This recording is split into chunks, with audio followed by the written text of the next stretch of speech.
Salut à tous, c'est Hugo de la chaîne NSS et il y a peut-être un problème auquel vous êtes confronté. Et pour ma part, j'y suis confronté relativement souvent. Parfois, durant mes montages, je vais avoir des prises qui vont être relativement proches pour garder le dynamisme de la phrase et ne pas avoir une pause trop grande justement d'une prise à l'autre, surtout d'un cut à l'autre. Et forcément, qui dit piste relativement proche, dit forcément que je dois peut-être à un moment donné cropper un petit peu sur la piste audio, ce qui fait que mon son va d'un coup repartir de manière un petit peu trop nette et un peu trop brutale.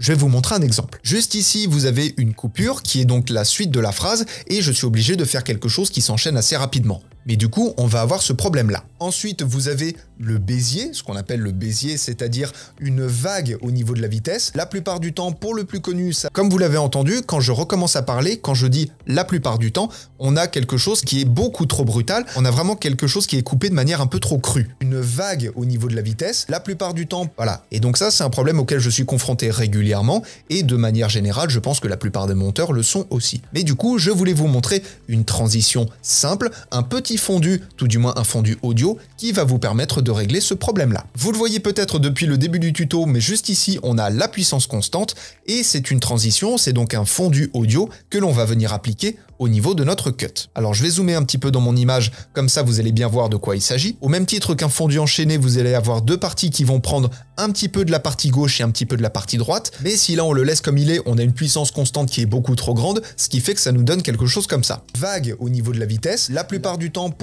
on entend à un moment donné que les deux voix se superposent et du coup c'est vraiment pas bon.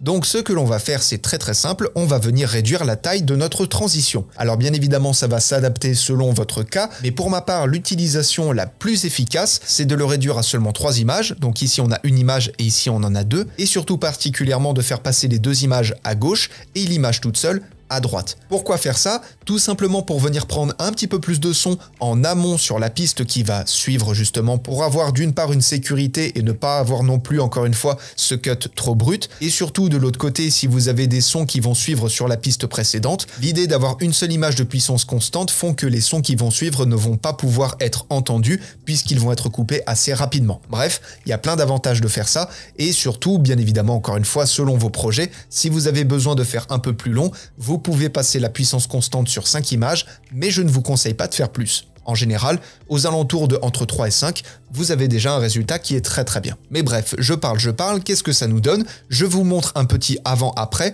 et vous allez très vite entendre la différence. Une vague au niveau de la vitesse, la plupart du temps, pour le plus connu, ça va être une vague au niveau de la vitesse. La plupart du temps, pour le plus connu, ça va être, comme vous l'entendez, on a vraiment quelque chose qui est beaucoup plus doux, beaucoup plus agréable, beaucoup plus smooth à l'oreille, bref, quelque chose de plus sympa. Voilà, c'est tout pour ce tuto, c'est une petite technique très simple mais qui est très importante à connaître parce que, encore une fois, dans audiovisuel, si audio est avant visuel, c'est pas pour rien, ça prime vis-à-vis de l'image.